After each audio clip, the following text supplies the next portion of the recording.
Welcome to star 9 news. Vizianagaram జిల్లా గజపతి నగరంలో వ్యవస్థలను వైసీపీ ప్రభుత్వం విచ్ఛిన్నం చేసిందని రాష్ట్ర సూక్ష్మ మధ్య తరహా పరిశ్రమల శాఖ మంత్రి కొండపల్లి శ్రీనివాస్ ఆరోపించారు.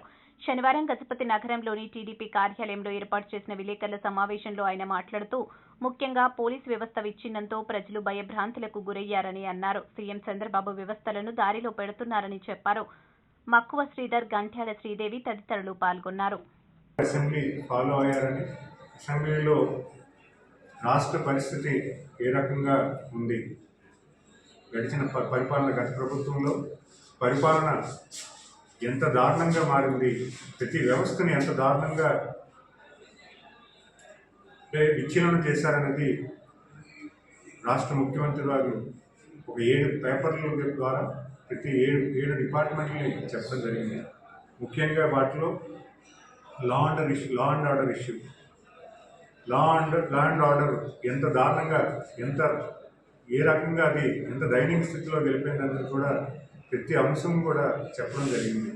ముఖ్యంగా చెప్పాలంటే పోలీస్ వ్యవస్థ కంప్లీట్గా ఫోర్స్ ఏదైతే ఉందో కంప్లీట్గా విచ్ఛిన్నం అయింది. ఎందుకంటే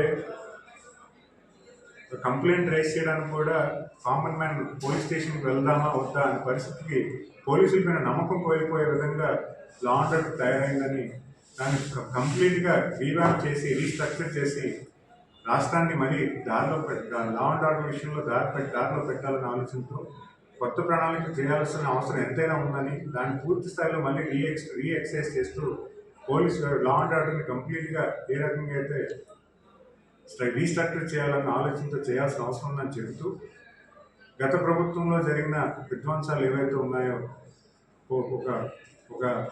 ఒక ఎమ్మెల్సీ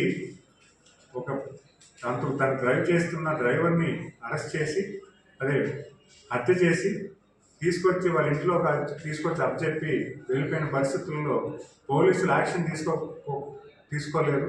మరి తెలుగుదేశం ప్రభుత్వం వెంటనే దాన్ని స్పందించడంతో అరెస్ట్ చేయడం, ఇప్పటి వరకు కూడా దాని మీద జడ్జిమెంట్ సరైన దిశలో రాలేదు.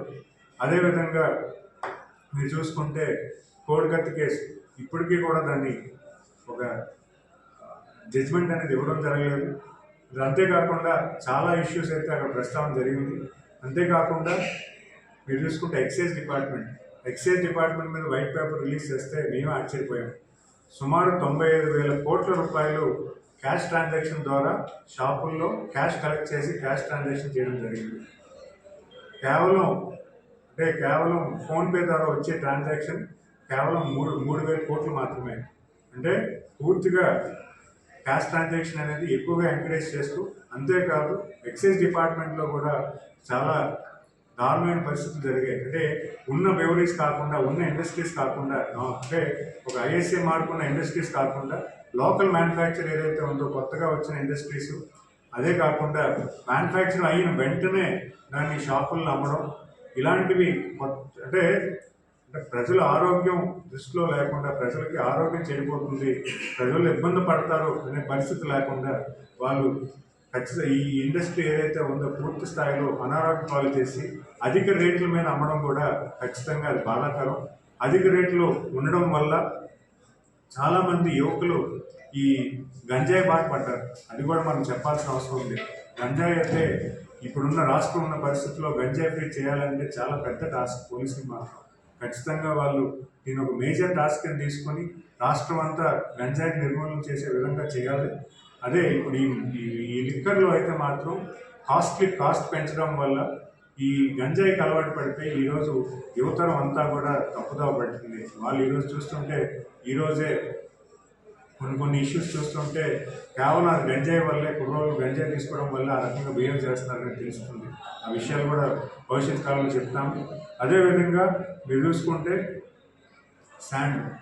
శాండ్లో ఏదో మనకి గవర్నమెంట్ ఇన్కమ్ వచ్చేస్తుందని, శాండ్ వల్ల రాష్ట్రానికి ఇంత ఆదాయం వచ్చేస్తుందని ఏవో చెప్పడం జరిగింది.